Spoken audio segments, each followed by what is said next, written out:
अस्सलाम वालेकुम नाजरीन, मैं हूं अहमद मंसूर। आप देख रहे हैं विजन पॉइंट। मेरे साथ हैं जावेद सोमरो, सीनियर साफी और तज्जियाकार।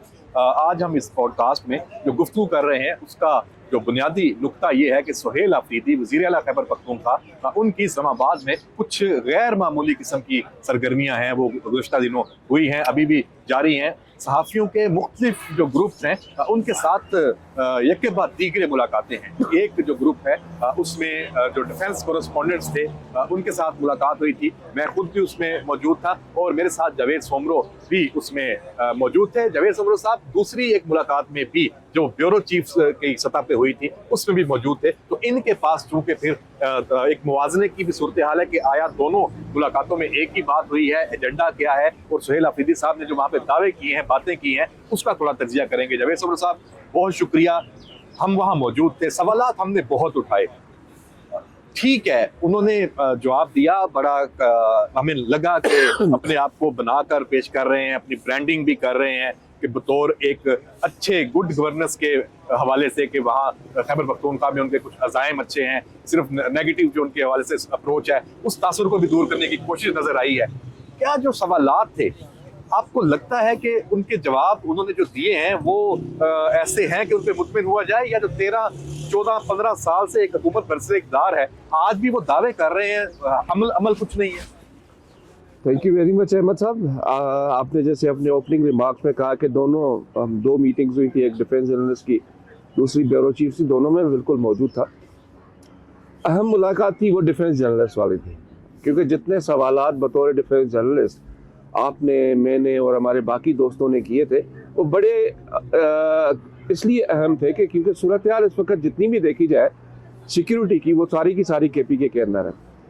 अब सरहद पार से दहशतगर्दी का मामला हो, नॉन कस्टम पेड गाड़ियों का मामला हो, शहरों के अंदर दहशतगर्दी के वाकयात हो, इन तमाम इश्यूज के ऊपर हमारी उनसे बात ही मनशियात के नेक्सेस हो जो अरबों खरबों रुपए के जो नेक्सेस हैं, जिसके जरिए वो फिर तालिबान जो ख्वारिजी हैं उनके ऊपर ये खर्चा किया जाता है। बल्कि यहाँ तक उनसे पूछा गया कि आपका जो हल्का मंतखाब है, वहाँ पे सबसे ज़्यादा जो है वहाँ पे मनशियात की मंडी लगती है, आप अभी तक वहाँ पे कुछ नहीं कर सके। फिर मैंने एक चीज़ देखी, जब ये सारे सवालात पूछे तो जब वो नए नए आए थे तो मुझे उस टाइम नहीं लगता था कि ये इस तरह से मामले को गोल कर जाएंगे या जवाब जो है सवाल का जवाब भड़क जाते थे और गुस्से में आ जाते थे। अभी वो चीज़ नहीं है। पहले तो बस भड़क जाना और एकदम से फोर्सेस के ऊपर इल्ज़ाम लगा देना, इदारों के ऊपर इल्ज़ाम लगा देना, वफाकी हुकूमत के ऊपर इल्ज़ाम लगा देना, नून लीग के ऊपर इल्ज़ाम लगा देना। लेकिन इस बार थोड़ी सी मुझे तब्दीली वो इसलिए आई कि उन्होंने अल्फाज का चुनाव कुछ जो है ना पहले से बेहतर किया, लेकिन फिर भी कहीं ना कहीं ऐसी चीज़ बोल ही जाते थे, कहते हैं कि यार कि इनको कुछ समझ आनी चाहिए। एक चीज़, दूसरा ये चीज़ भी मैंने इस बार इनको देखी कि इनकी जो सोशल मीडिया टीम है उनके बंदे हमारे उन तमाम मुलाकातों के दौरान, दोनों मुलाकातों में बैठे रहे हमारे साथ। मुझे ज़ाती तौर पे ऐसा लगा कि वो जो दोस्त हैं वो भी हमारे, वो उन्होंने बड़ी अच्छी तैयारी इनको कराई थी कि यार आपने डिफेंस जर्नलिस्ट को कैसे जवाब देना है। इस ब्रांडिंग का मकसद क्या है? देखिए, एक तरफ आप टकराव की पॉलिसी है, अच्छा आप हमारी इन मुलाकातों में भी फौज पे तनकीद, भले लहजा थोड़ा नरम था लेकिन अल्फाज में सख्ती तो बहुत थी, और उसमें एक मुझे तो बारीक वारदात भी नजर आई। दहशतगर्दों की पर तनकीद मुझे उस तरह नजर नहीं आई जो आनी चाहिए। ये आपको तजाद नजर नहीं आया? देखिए, उन्होंने दहशतगर्दों पे तनकीद तो नहीं की, सिर्फ ये कहा कि मैं पाकिस्तानी हूँ, सच्चा पाकिस्तानी हूँ। भाई हमें भी इस पर कोई शक नहीं है, आप पाकिस्तान है, पाकिस्तान से वफादार हैं, लेकिन दहशतगर्दों के खिलाफ भी तो कला कमा करें, लेकिन वहाँ पे आप जीरो हैं। इनको ये बात समझ इसलिए नहीं आती कि देखें इनके बानी PTI जो है वो हमेशा तालिबान के साथ अपना एक रिलेशन भी जाहिर करते हैं, जेल के अंदर से बैठकर भी कहते हैं मुझे पेरोल पर रिहा करो, मैं तालिबान से बात करके मामला सीधे कर दूंगा। जब इस किस्म के जब पार्टी लीडर उनकी ये के बयान दे तो फिर वो तालिबान या दहशतगर्द की तरफ कैसे जाएंगे? और जबकि सूबे के अंदर जो मुनशियात और स्मगलिंग का बहुत बड़ा नेक्सस है, 600 से 700 अरब रुपए का कम अज कम, जो और साथ इसके आप जो नॉन कस्टम पेड गाड़ियों को भी मिला लें। सर, नॉन कस्टम पेड गाड़ियां तो दूसरा एपिसोड है ना, ये मुनशियात आप ले लें 600 से 700 अरब रुपए का है। फिर सरहद पार से जो नॉन कस्टम पेड गाड़ियां आ रही हैं मर्दान तक, जिला डिस्ट्रिक्ट मर्दान तक ये गाड़ियां आ रही हैं, तो वो क्यों आ रही हैं, कैसे आ रही हैं?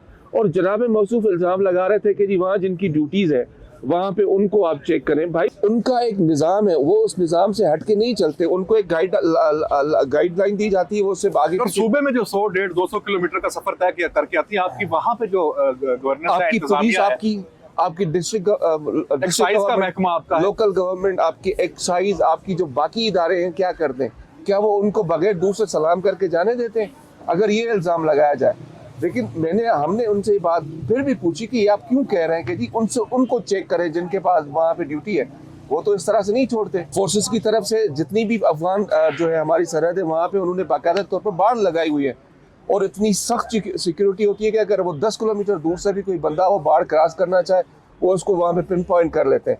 भाई गाड़ियाँ जहाँ पे बैठे हैं, कस्टम्स का अमला बैठा हुआ है, एक्साइज का अमला बैठा हुआ है, आपके निजी में माजरत चाहता हूँ, वो जो सरकारी लोग हैं वो वहाँ बैठे हुए। फोर्सेस का तो काम नहीं होता, फोर्स में तो खड़ा होना है और उसने प्राइवेट, वो जो निजी, माजरत चाहता हूँ, सरकारी जो मुलाजिम बैठा हुआ है अफसर, उसके कहने पर उसने रिएक्ट करना है। अच्छा, उसमें बल्कि बिल्कुल आप ये भी देख लें कि इवन बॉर्डर पे भी कस्टम और जो दीगर अदारे हैं उन्होंने रोकथाम करनी है, उन्होंने गाड़ियों के कागज चेक करने। एग्जैक्टली, मैं यही कह रहा हूँ, सिक्योरिटी फोर्सेस को ऑर्डर आएगा उसकी तरफ से कि जी आप रिएक्ट करें, ये गलत गाड़ी है, वो रोकेगा। अच्छा, ये आपको जो एक उनका था कि वफाक के ऊपर एक दोबारा आने की कोशिश, अभी नवंबर गुजर रहा है, तो बड़ा की बात है, तो आपको लगता है कि ये उसकी भी तैयारियां, एक सॉफ्ट इमेज भी बना रहे हैं और साथ ही साथ दूसरी तैयारियां भी कर रहे हैं?